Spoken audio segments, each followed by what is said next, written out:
Hi everyone, Jacqueline here, creating my garden, and I want to share with you a bit of a screw up that I made with my Ringo 2000 lavender geraniums. Well, you know how it is when you get busy. Well, I got a bit busy and I didn't take the humidity dome off my geraniums. So I kind of left them for about 4 or 5 days without checking them. And as you can see here, this is what happens. They're tall and very spindly. So these things happen when you're a gardener and you're busy and trying to multitask. And there are ways to fix this, but I wanted to show you my screw up and how I'm going to repair this so that they survive, because you spend money on seed like this, and this seed was quite expensive for 50. I think it was around 21, 22 bucks, something like that. Anyhow, it's not like I want to waste these plants now. I just need to fix my mistake, which is what I'm going to share with you. So we're going to transplant these, and I'm going to show you right now probably what they should look like versus what they're looking like now, which is tall and weak. These are my pinto pink geraniums that I sowed about a week ago. And you can see a huge difference in them. I'll just zoom in so you can have a better look. They're much shorter, they're straight, they aren't spindly, and the stems are stronger. You can see here, looking at these stems, they're much thicker and stronger looking. So yes, it is a different variety of geranium, but my lavender ones should be very similar to this, and they aren't. They're tall and spindly. And the other thing is, as soon as I seen one of these pop up, I took the dome off, put them underneath the grow lights. So that's what I should have did with the lavender ones. Instead, I pushed it and kept the dome on and let them get tall and spindly, and then tried to resolve the whole issue by moving them under a grow light and give them a shot of fertilizer, a very diluted mix of fertilizer spray, to try to resolve it. And it did help some, but they still need to be fixed. So, gardeners make mistakes too. Life gets busy, and well, I'll be quite honest here, and excuse my dishwasher for beeping. Shit happens, right? So that's what happened. Shit happened. So I took the Jiffy seedling mix, I added it to this container, which I use for potting plants, and then I added boiling water to this until it's a nice consistency but not dripping wet, so that it's ready to pot up. By adding the boiling water to this, and those of you that watch my videos have probably seen this before, is it kills the gnats in the soil. So there's two methods that really work well for killing gnats. Number one, boiling water and making sure you cover all the soil and there's nothing left dry. And number two, baking it in the oven at high heat, or combo of both. That's what works. I have used boiling water before and maybe not gotten all the surface area of the soil and then thrown it in the oven, because I did see a gnat or two come out of it just to make sure. But this seemed to do the job tonight. I haven't seen anything come out of it, which is really good. One of the tools I like to use when I pot plants up that's economical and cheap is cups. So these are clear plastic cups. So the nice thing about them is you can see the roots through them. Now we've already drilled 2 holes in the bottom of the cups. And I had to use a drill to do this because I tried using scissors and it was just cracking these cups. So normally I would use cardboard on these and then be able to cut it with a knife or use scissors and just poke it. But with the plastic, it had to be drilled or the cups were toast. So I'm going to make use of what I have, which is these cups. And it'll be nice that I can see what's happening with the root system as well. So 2 holes in each one of these using a hand drill. Another thing that I found really handy, actually, normally I use a spoon. In past videos, like last year when I did seedlings, I used a spoon. But my friend bought me this miniature set of shovels. And I'll tell you, this is the best thing ever. And in particular, right now, this one I have been using all the time. And it is perfect for removing seedlings from the container. And I'm going to demonstrate that. Now, you can pick these up at Walmart. You can pick them up at the dollar store. I highly recommend it. They're a tough little tool, and they work great for getting in here and scooped. In fact, I've been doing some tests here, and they just lift the seedlings out beautifully. So I highly recommend these rather than using a spoon or a pencil or something to do this. So let's get started and let's pot up some of these because you can see here, some of them are really flopping over. So they need to go deep into their next container or pot so they have support on this stem.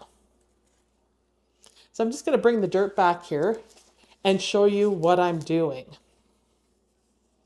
I think I'm having one of those nights. I'm a little klutzy, so I'm going to warn you ahead. I've already dropped my tools and my dishwasher wasn't supposed to go off. So that could have been a blooper, but hey, I'm human. I'll leave it in for you guys.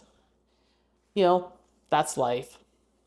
You know, you do your videos sometimes in the kitchen in the winter, you know, it's probably one of the busiest rooms in the house besides the bathroom, which I'm not going to do a video in there for you, not anytime soon. So sometimes things are going to happen. All right, so I'm just going to push everything back so you can see what I'm doing here and try to set up. So here's the cup. There are the holes. You can see them. Good size holes. These drain really well, actually, just so you know.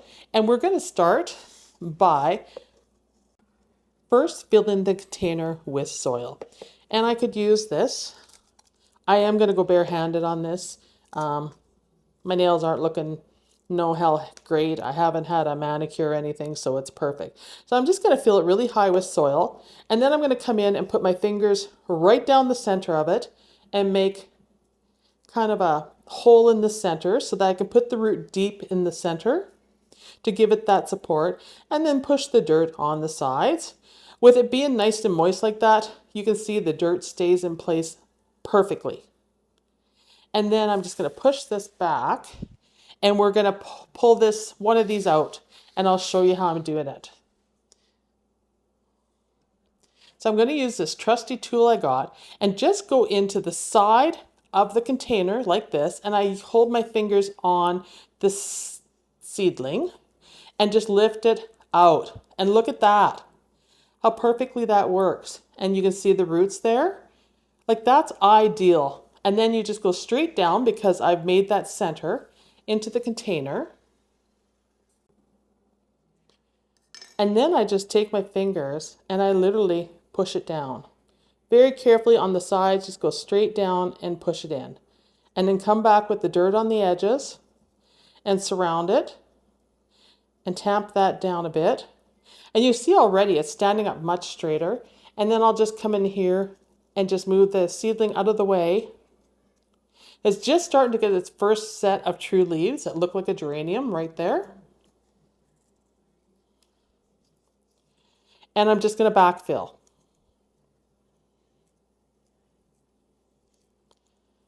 And stabilize it so you can see it here. And then if the stems are kind of curled, this is your chance to kind of use your fingers to manipulate it and firm it in place so it's standing up straight. And that's all there is to it. And you can see the soil is not so wet that water came out on the counter, but enough to give it the moisture it needs. And you'll be able to see the roots develop on the outer edge as it grows, which is perfect. And I won't have to transplant this. Maybe I won't even have to move it up another time before it goes in the pots. I'm hoping that this is going to be big enough that I don't have to keep transplanting. You know, I really hate it if you start plants too soon and you have to keep potting them up. That is a pain in the butt. It takes a lot of time and a lot of effort. And if you're growing a lot of plants, it can be a nightmare. So I'm hoping this will be the only transplant I have to do. So let's do another one. I'm really excited about these lavenders because I think the color is going to be beautiful.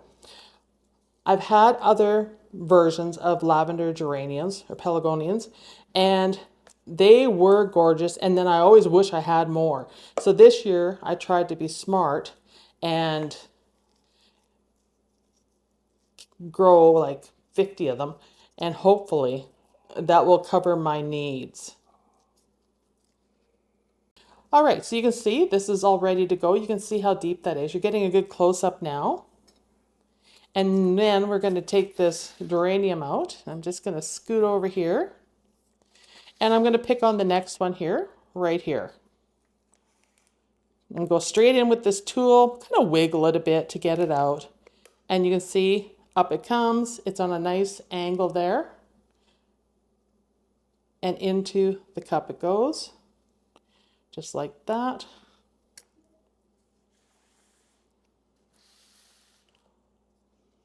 And then I'm just going to carefully push it down, because you don't want to snap that stem. That is the key, but it sure needs some support. So, you know, don't do what I did with the dome and leave it on too long, because otherwise it, you know, these probably could have stayed in this seed tray right until planting, but because I screwed up, it's made basically extra work for me is what has happened. So lesson learned, I need to pay more attention to my seedlings and check on them more often and get that dome off sooner rather than later. I don't think I had that problem last year, but I'm definitely having that problem this year. There you go.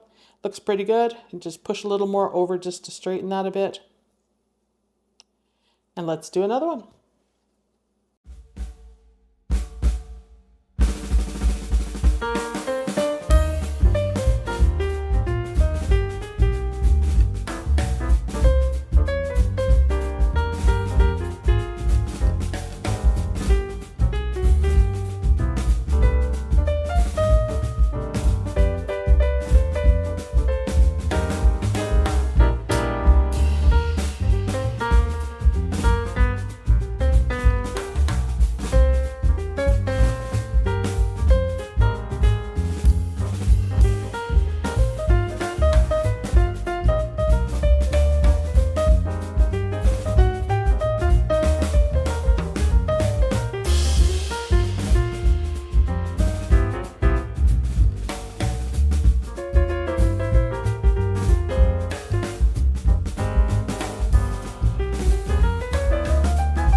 All right, so that's it for this video. I've done a few for you to see how they're doing. I have a lot here, so I'm not going to keep doing this. You guys will get bored watching me do the same thing over and over again. But this is how I resolve spindly plants when I make a mistake like this. And, you know, as long as I learn from my mistakes, we all learn from our mistakes and everything, then we improve our technique and things get easier and faster. So thank you for watching, everyone. I'll see you in the next video. I'd love to hear from you in the comments, and have a great day. Bye.